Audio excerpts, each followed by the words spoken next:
Et si on était courageux, on franchissait les frontières.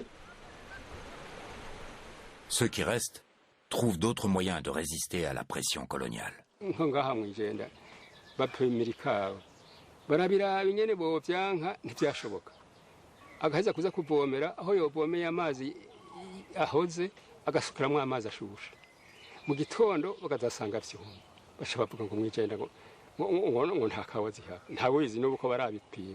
On voit aussi, comme réaction, on peut évoquer cette révolte d'Inamujandi de 1934 qui éclate à Andorra. Il y a eu des écrits là-dessus.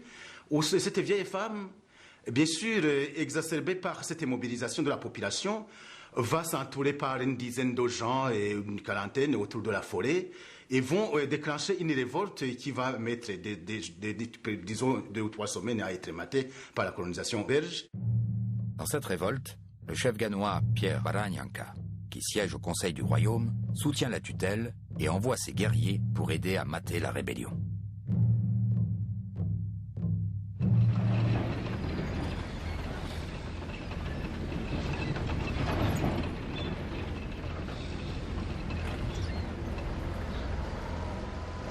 Ces différentes formes de résistance n'empêchent pas l'administration belge de poursuivre la mise en place d'infrastructures d'envergure, comme le port d'Usumbura construit en 1937. Et en 1959 est inauguré l'aéroport d'Usumbura. Des infrastructures hospitalières sont également construites.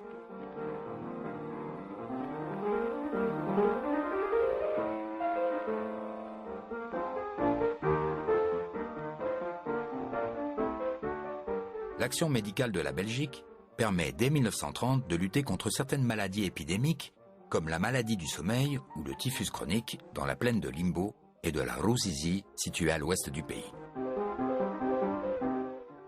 Grâce à cette lutte contre les maladies, la Belgique améliore la santé de la population, permettant une nette croissance démographique dans le pays.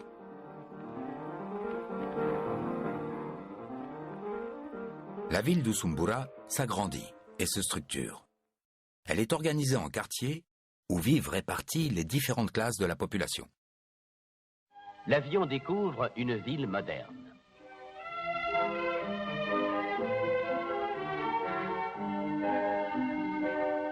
C'est Usumbura, le chef-lieu du Rwanda-Burundi.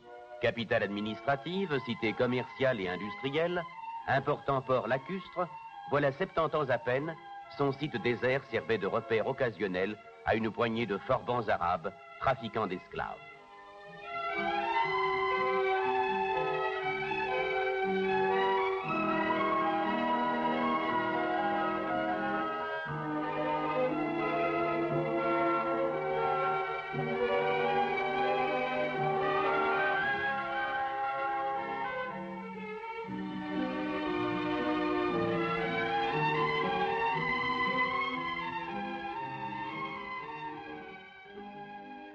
Le colonisateur était d'une certaine façon, j'allais dire, imbu de préjugés de race.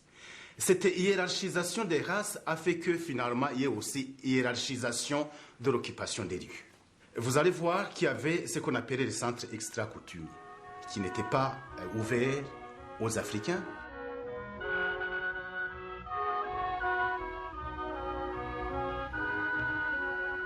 Il y avait bien sûr des quartiers entiers tels que Bouiza actuellement et tels que Bouyenzi, qui étaient des quartiers typiquement africains, noirs, où les Blancs, disons, ne pouvaient pas mettre les pieds parce que c'était quelque part noir. Noir, qui veut dire noir, c'est dac, c'est sale, c'est peu civilisé. Et d'autres situations où on voit que les Blancs, bien sûr, occupaient des lieux où les Noirs n'avaient pas accès. C'est le cas, par exemple, si vous prenez l'exemple des hôpitaux. L'hôpital, disons, clinique Prince Louis Boisgassolé, qui était un hôpital typiquement réservé aux Blancs. Et à côté, il y avait l'hôpital Prince Régent Charles, cette fois-ci, conçu pour accueillir les Africains.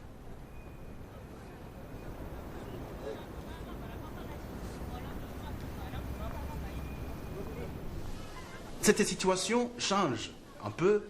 Dans les années 50, on a une nouvelle catégorie de Burundais, c'est les désévolués. À l'intention de leurs employés évolués, les grandes compagnies et le gouvernement ont construit des habitations plus convenables.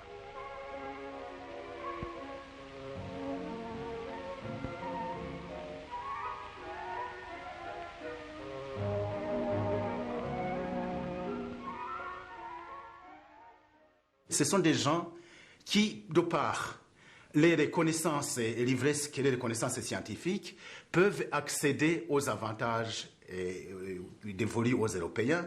C'est aussi donc des gens sur lesquels vous pouvez compter pour remorquer l'ensemble des Africains vers la modernité. Donc ces évolués, ils vont être considérés comme des Africains intermédiaires, pouvant par exemple, moyennant quelques conditions, être admis dans les bistrots blancs, parce qu'ils pouvaient parler français, ils pouvaient discuter, j'allais dire, de l'avenir du monde, je caricature. Et ils pouvaient aussi se présenter comme des intermédiaires crédibles entre la population et cette catégorie d'Européens. Et pourquoi pas, pour les Européens, disons, objectifs, pourquoi pas bientôt les futurs gestionnaires du pays. Cette nouvelle élite bénéficie d'une nouvelle structure scolaire mise en place par le pouvoir belge dès les années 20. Les structures de l'enseignement sont calquées sur le modèle européen. Dans les années 20, l'enseignement primaire comprend deux catégories. Un enseignement dit officiel réservé aux enfants de notables et un enseignement de mission ouvert à tous les jeunes Africains. L'enseignement secondaire commence avec la création des écoles professionnelles pour former les Burundais à des besoins immédiats de l'administration coloniale. Menuiserie, maçonnerie. En 1932 est également créée une école spéciale d'administration à Astrida, au Rwanda, pour former des cadres parmi les enfants des chefs et sous-chefs du Rwanda-Urundi.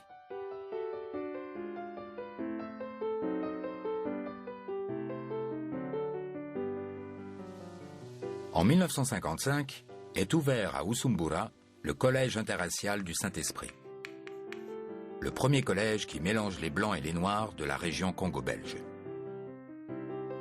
De cet établissement sont sélectionnés les premiers Burundais qui vont recevoir une formation d'officier à l'École royale des cadets en Belgique.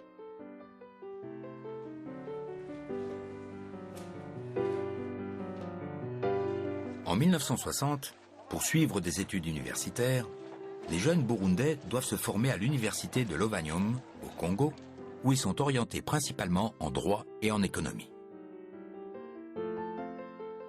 La plupart des diplômés d'Astrida, de Lovanium et de l'École royale des cadets forment une élite qui mène le combat vers l'indépendance. À la fin de la Seconde Guerre mondiale, une vague de liberté déferle sur le monde. De plus en plus de pays colonisés revendiquent leur indépendance. Le Rwanda-Urundi, comme on l'appelle à l'époque, donc sous tutelle de la Belgique, n'échappe pas du tout à ça. Et les colonisateurs belges, là, sont sous le coup à la fois d'une demande interne, de plus de participation à la vie politique, de plus de participation aux structures administratives, de plus de participation dans les décisions, quel sens on va donner aux structures administratives, et des choses comme ça. Mais il y a aussi tout le volet international de la chose qui ne peut pas être passé sous silence. Le Rwanda-Urundi est sous tutelle des Nations Unies confiées à la Belgique. Donc les Nations Unies ont un vrai contrôle à exercer et ils comptent bien au lendemain de la Seconde Guerre mondiale se mettre à l'exercer beaucoup plus que ce qu'ils n'avaient fait avant. Mais donc à l'Organisation des Nations Unies, on se met à pousser un petit peu plus les autorités coloniales belges pour que ça change. Entre 1950 et 1960, plusieurs missions de l'administration coloniale belge et de l'ONU sont organisées en vue de préparer les populations à décider de leur avenir. C'est maintenant les Burundais qui votent pour élire leur chef et leur sous-chef. Ces derniers prennent le nom de bourgmestres et conseillers communaux.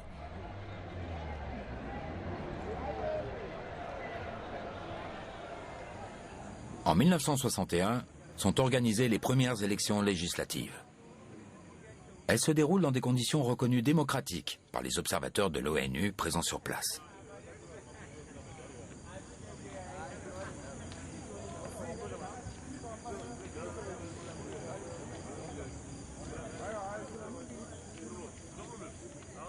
Trois grands partis politiques se font face. L'UPRONA, avec à sa tête le prince Louis Rwagasore, fils du Mwami Mwambutsa IV. Le PDC, mené par Charles Birori, fils de Pierre Baranyanka. Et enfin le PP, un parti pro-Hutu prônant la fin de la féodalité et l'accession au pouvoir de la masse Hutu. Le PDC et son cartel du Front commun réclament une indépendance préparée. C'est qu'ils considèrent que les élites ne sont pas prêtes et que donc il faut repousser l'indépendance jusqu'à temps qu'il y ait une masse critique d'élites capables de gouverner et de gérer le pays. Alors que l'UPRONA et les partis proches de l'UPRONA réclament l'indépendance immédiate.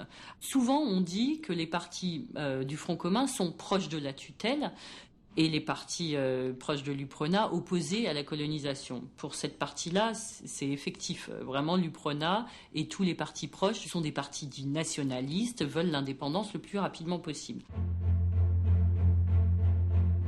La tutelle belge, avec à sa tête le gouverneur Jean-Paul Aroy, soutient le parti du PDC du clan Baranyanka et affirme ainsi son désaccord avec le projet politique de l'UPRONA. Le 18 septembre 1961, des élections législatives supervisées par l'ONU donnent une majorité écrasante à l'UPRONA, 58 sièges sur 64. La tutelle belge est obligée de reconnaître cette victoire. Jean-Paul Aroy reçoit le roi Mwambutsa IV, accompagné de son fils, le prince Rwagasore, et du bras droit de ce dernier, Pierre Ngendandumwe.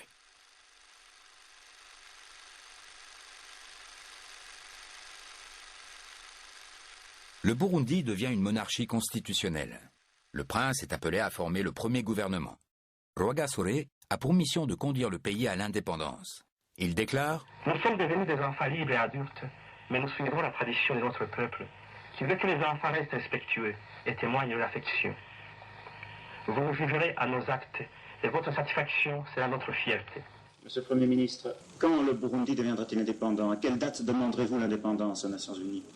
Il est difficile maintenant de fixer une date, mais il est évident que nous voulons nous préparer, prendre les choses en main. Là, sans exagérer, je vois 5, même à 7 mois, et même à 8 mois. Nous ne sommes pas tellement pressés, tout en étant pressés, mais nous voulons quand même que les choses soient bonnes, soient bien faites.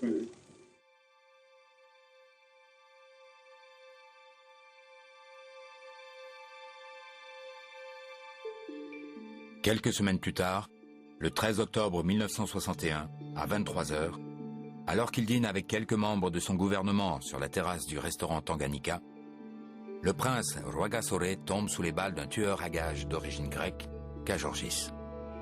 Il n'aura pas eu le temps de gouverner. Cet assassinat politique a été commandité par les deux fils de Pierre Baranyanka, Joseph Birori, chef du PDC, et Jean Tindentereza. Au terme d'un long procès, les deux frères ainsi que le tireur sont condamnés à mort et pendus. Après la mort du prince, commencent les luttes interpersonnelles au sein du parti UPRONA. Tout le monde s'attendait à ce que ce soit Ngendandumwe Pierre, vice-premier ministre, ministre des Finances par surcroît, qui deviendra automatiquement le premier ministre. D'autres leaders politiques importants, tels que Paul Mirerekano, président du parti UPRONA, ou Tadé Siryoyumunsi, président de l'Assemblée nationale, sont en mesure de prétendre au poste de Premier ministre. Mais quelques conseillers parviennent à convaincre le roi Mwambutsa de choisir une personnalité de sang royal pour succéder au prince. C'est donc André Muirgwa, gendre du roi, qui est nommé à la tête du gouvernement. Malgré les nombreuses manipulations politiques, le roi Mwambutsa déclare l'indépendance du pays le 1er juillet 1962.